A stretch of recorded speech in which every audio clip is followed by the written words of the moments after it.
Oh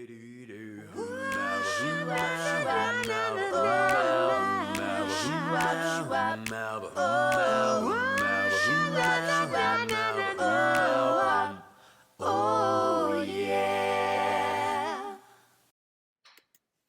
I don't know if I've seen this before. Or what about Giant M? Now that looks kind of like a street sign. Where are we? Maybe the best clue will lie in our Bible passage from Genesis chapter 50, verses 19 through 20. But Joseph said to them, "Do not be afraid. Am I in the place of God? Even though you intended to do harm to me, God intended it for good, in order to preserve a numerous people, as he is doing today." Well, if you guessed, I was right here in the new children's department downstairs, then you are exactly right. Give yourself a pat on the back or a round of applause. Nice work, detectives. But maybe you're wondering, what on earth does this new space have to do with the passage that we read about Joseph today? That's a great question, and that's why I'm here. I'm going to tell you. It's good news. So let's do a little bit of remembering about Joseph and his story, and I think that might help you connect the dots between that story and this children's ministry hallway in our new space. So remember back that there was this guy named Jacob, and he's the one that did all the tricking with his brother, and he tricked him out of his birthright, and he tricked him out of his blessing. And Jacob went on to have this enormous family. I mean, huge. He had 12 sons, 12. And they were kind of a crazy bunch. I mean, you can imagine with 12, right? That's just more kids than I could really imagine having under one roof. So, but it wasn't like all 12 brothers were equal in the eyes of their father. In fact, their father, Jacob, had a favorite. And his favorite was his son named Joseph. Now, usually when we hear about favorites and stuff like that, and dads and sons, like in the story of Jacob and his brother Esau, the eldest son, like Esau, often is part of the favorite in the story, but not here. In this story, Joseph is way younger than most of his brothers, but he is his father's favorite. And it's not enough that his father makes it obvious that he's his favorite. Joseph also has all of these wild dreams. And it doesn't seem like it's an accident that in all of these dreams that Joseph openly shares with his brothers that he is eventually going to become the ruler over his brothers. So over and over again, he's telling his brothers these dreams that he's having. And in all of the dreams, he becomes this very important person. And they're kind of around, but they are not that important. So imagine that he's his father's favorite, and then he's kind of bragging about who he's going to become in all of these dreams. It wasn't really good for family harmony, right? Around the dinner table, I think things were probably a little tense. And to top it off, Joseph's dad, Jacob, gives him a coat. Now, here's an interesting Bible fact for you that you might not know. Oftentimes we call this a coat of many colors, but actually that is based on a wrong translation of what the Hebrew says.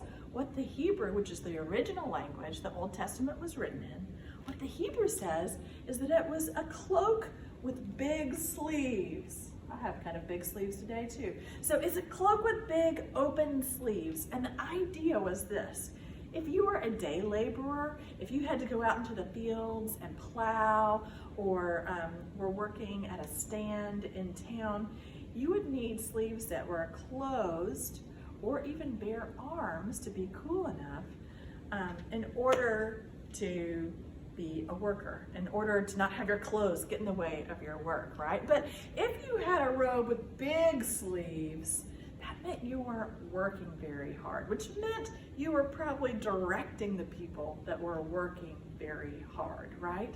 So it was a robe that was not only attractive, but, might have felt good, might have been just what Joseph wanted as far as what color it ended up being, but it was a robe by its very structure that said, this one's gonna be special. He's going to be ruling over the others. And that was kind of the straw that broke the camel's back. So one day, all the brothers are out in the field, and Jacob sends Joseph out to check on them. And so Joseph goes up there, hey guys, what you doing? And they see him coming, and they hatch a terrible plan. And in this plan, they bind him up, and they sell him to a group of travelers as their slave. And so then they take the coat that his father gave him, the one with the big sleeves, and they put animal blood on it. And they bring it back to their father and say something terrible has happened. An animal attacked our brother, Joseph, and he is dead. And meanwhile, Joseph was on a band traveling out of their land. So eventually, Joseph ends up in a really interesting spot in Egypt. So he, through a whole bunch of different kind of wacky incidents, ends up as the Pharaoh, the king of Egypt's advisor. And it was all related to that dreaming thing like he was doing earlier. Joseph continued to have these amazing dreams. And in these dreams, God was using these dreams to help teach Joseph about what was happening next in the land. And not only what was happening next in Joseph's life, but what was happening in others when they would dream dreams too. He would help them understand their dreams and understand what was going to come next in their life. And you can imagine, as a ruler, having somebody that can help you look forward and predict what might happen and hopefully make plans for what might happen would be a really important person to have on your team, right? And so that is exactly what happened. Joseph was there, and these dreams started happening. And in all of these dreams, there was a story that was a common thread about a time of hunger that was going to happen in Egypt. It's called famine, when things don't grow or something decimates the crops and the animals don't have enough to eat, and it becomes a time of hunger for the people because there's not enough for the people to eat either. And so all of these dreams start happening about this time of hunger that are going to happen in Egypt. And Joseph says, Pharaoh, this is what this means, that this time of hunger is coming, but you can help your people by doing this.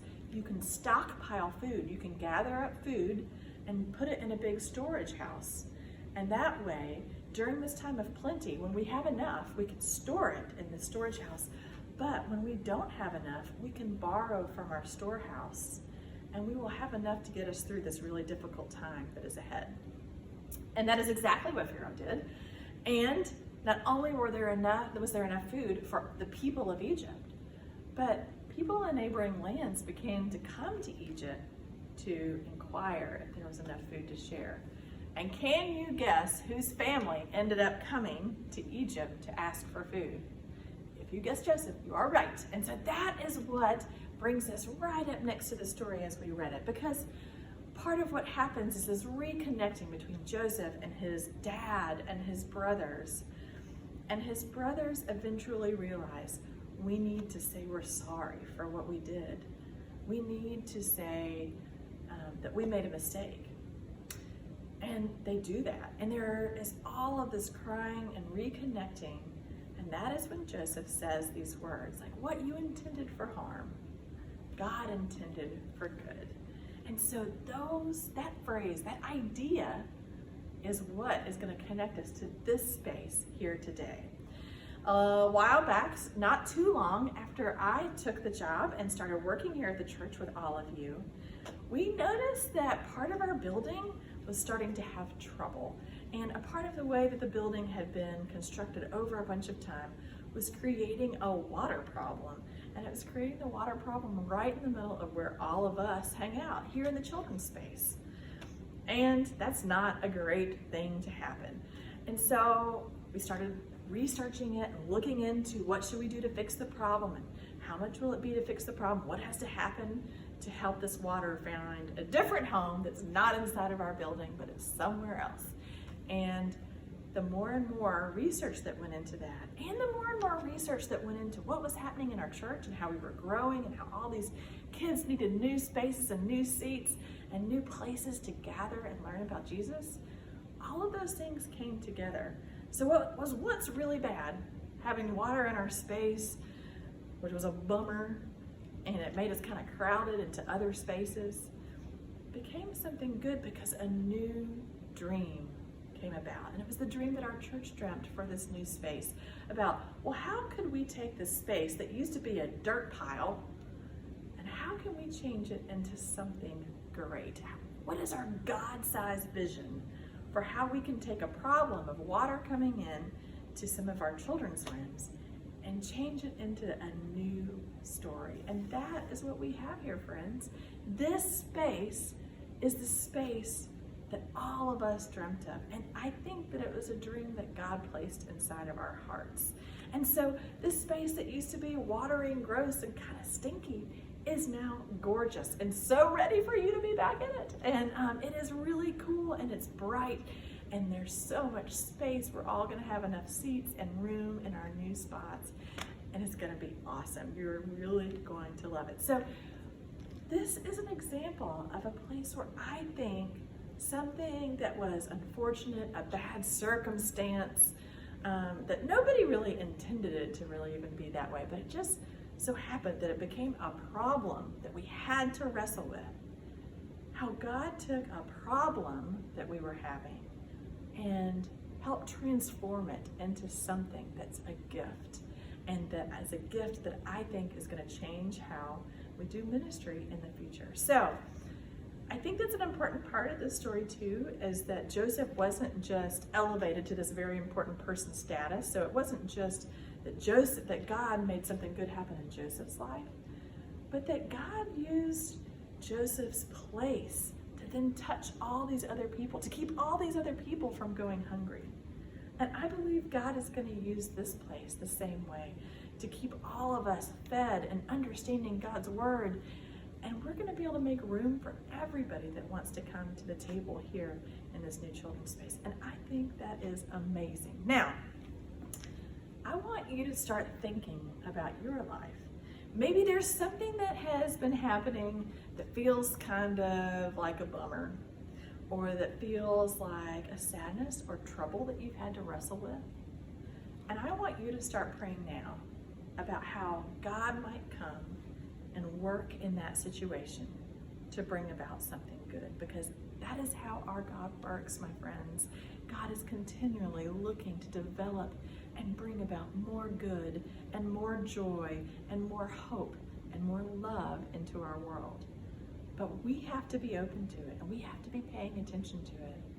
So join me in praying for those things. I'm going to be working on that in my life too. I'm going to be thinking about, where is it that I've got a troubled spot, a place where maybe the water's pouring in, that I need to pray for God to help me dream a new dream about, a bigger God-sized dream, and then pray for God to work within me for that transformation. So that's what I want you guys to be praying about this week. And if you want to read some more stories of Joseph, it's all at the end of Genesis, this last 12 chapters of Genesis or so. It's a great story of redemption where something bad happens, but God moves to create a better story. All right, my friends, Happy New Year. I'm so glad we are in this new year together, and I can't wait to see where I'll pop up next week. We'll see you later, guys. Bye.